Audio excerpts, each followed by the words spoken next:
Hey guys, how we doing? Mr. Kavanaugh here.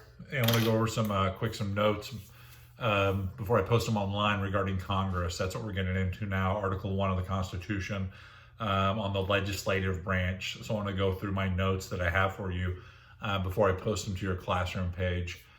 So quickly, you want to get these notes into your notebook. I'll be looking for confirmation later on, so make sure you get them into your notebooks. So Congress, Article 1 sets up the legislative branch. Article 1 of the Constitution sets up the legislative branch. Congress.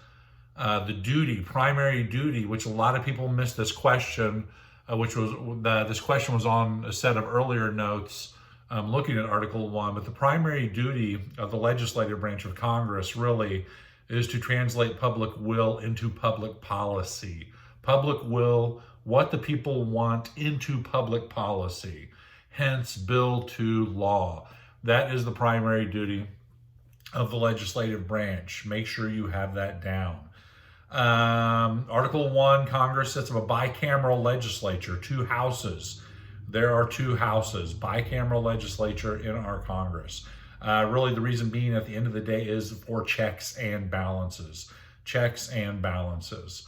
A term of Congress. Congress is in session. First of all, let me back up for a second. When I say Congress, I'm referring to the House and the Senate.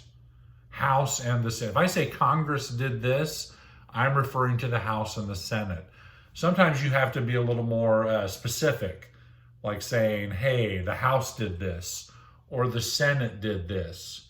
But if I say Congress did this or something, that means both houses, the House and the Senate, if I refer to Congress. So Congress has a 2-year term. A session of Congress is 2 years. Then we have another election, and then we have a new session of Congress. So an overall term of Congress is 2 years. This could get a little confusing once we get to the Senate, but we'll get to that. Let's focus on the House of Representatives first. The House of Representatives is known as the lower house. There are 435 members in the House of Representatives. 435 members in the House. And that is set by Congress itself, or the House. 435 members in the House. Remember that. House seats are apportioned. House seats are apportioned. That means they are based off population. The more populous your state, the more House seats you will have. Like, for example, right now, Indiana has 9 House seats, 9 representatives in the House. California, which is huge, has a huge population, has approximately 53 reps in the House, approximately 53 representatives in the House. So House seats are apportioned, meaning based off of population. Remember that. Every 10 years, we take a census, which we're doing it right now. We're doing one right now. We are counting our numbers. We take a census every 10 years. We do have to do one. It's required by law. Constitutionally, we have to count our numbers, which we're doing right now. I hope you filled out your census form. The purpose of this is not only to disperse money, but then we, write this term down, we reapportion then House seats. Remember, House seats are based off of population. They're apportioned. But every 10 years, populations shift. People come and go. And we need to see, does the state need a new rep, or do they lose a rep? Do they gain a rep? So every 10 years after the census, we reapportion House seats. I'll give you an example. A while back during a census, Indiana lost a large population. That population went somewhere else. Actually, they went to California and Massachusetts during the tech boom. So we lost a large segment of our population. That means we didn't need one of our reps. So they took one of our reps from us. We lost a rep. But that means somebody gained a rep because the 435 number stays the same. We just move representatives as needed. So Indiana lost a House seat, but that means somebody else gained a House seat after that is reapportionment. The seats are shifted based off of the population shift of the census. Remember that. You'll see that in your notes. So the census is very important. Elections. Elections are held, as you know, on the first Tuesday following the first Monday in November, each even-numbered year. So we have an election coming up, 2020. All House seats will be up for re-election. The term of a House member is 2 years.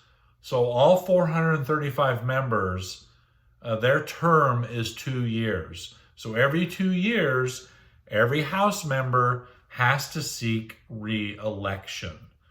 I've touched on this before, but states are broken up into districts. So as I said before, Indiana has 9 House seats. We have 9 districts. Districts are drawn by state legislatures. And it's usually done after a census, but they've been doing it a lot more lately. But district lines are drawn by state legislatures. So the state of Indiana, we draw our district lines. Well, many times those districts are drawn to benefit a certain party, which you need to remember this. There's a term called gerrymandering. Have that term down. Gerrymandering is when district lines are drawn to benefit a certain party. So right now, the Republicans, they control the Indiana state legislature. If they were going to redraw district lines, they would redraw them to benefit their party. That is called gerrymandering, which leads to what are called safe districts, meaning a district will lean heavily Republican or heavily Democratic, depending on how they're drawn. And they will pretty much always stay in that party's hands, which is a major problem within our republic. Because that means a lot of people don't get challenged and the best candidates don't rise to the top because districts have already been predetermined of which party will control those districts. So remember that, gerrymandering. Requirements to be in the House. I'm just going over some basics of Congress right now, just some basics. So some basics, we're stuck in the House right now. To be in the House of Representatives, you need to be 25 years of age. You need to be a U.S. citizen for at least 7 years, so you can be born in a foreign country, come to the United States, go through the process. Once you become a citizen, you need to be a citizen for 7 years. Then you can seek an office in the House of Representatives. You need to live, it says constitutionally, you need to live in that state, but you better be living in that district.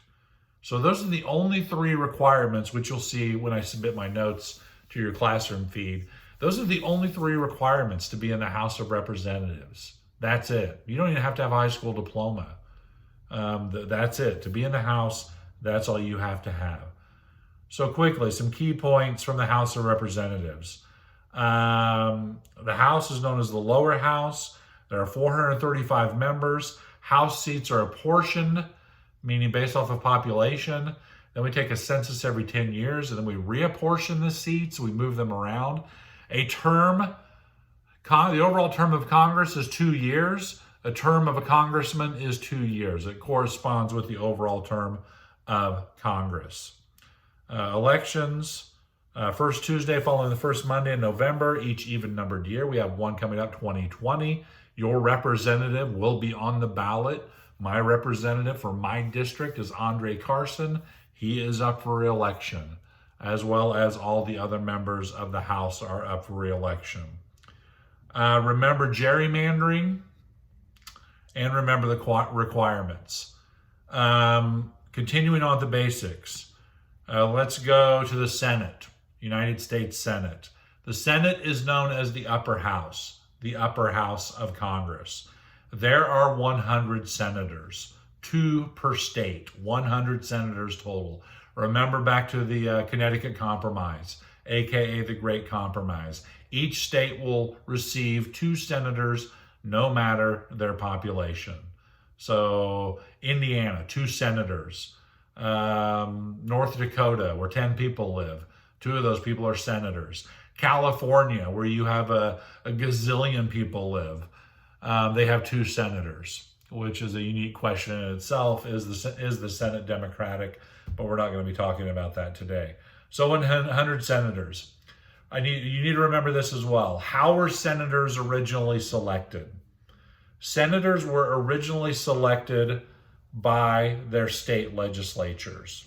State legislatures selected who their senators would be. That changed in the early 1900s.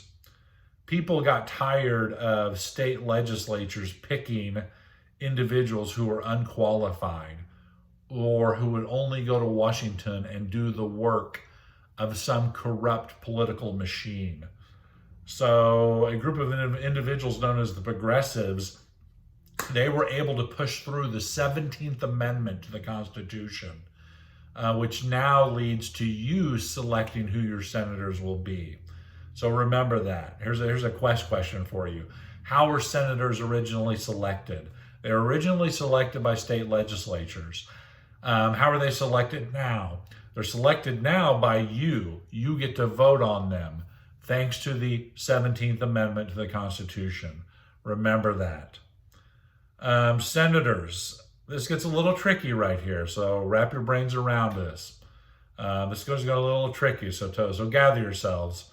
Let me get a quick drink of water while you gather yourselves.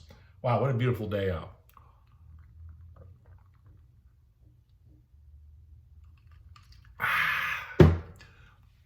Senators have 6-year terms. I know, wrap your brains around that. Remember, the overall term of Congress, a session of Congress, is 2 years. Members of the House of Reps, 2 years. The Senate, down the hall over here, the Senate, if you're elected to the Senate, your term is 6 years before you have to seek re-election. Remember that. Congress, 2 years. The House, 2 years. The Senate, 6 years. Why 6-year terms? Really, at the end of the day, to focus on the big picture.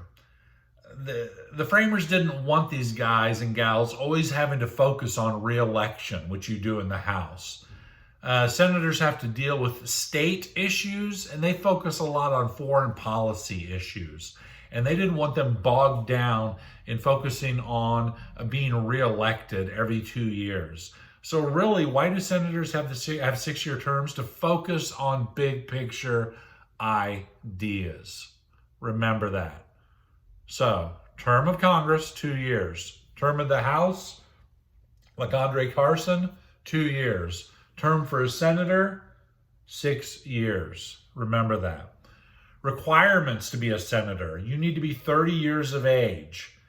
You need to be a citizen for at least 9 years. So you can be born in a foreign country again, come to the United States, obtain your citizenship, then 9 years later, you can run for the U.S. Senate.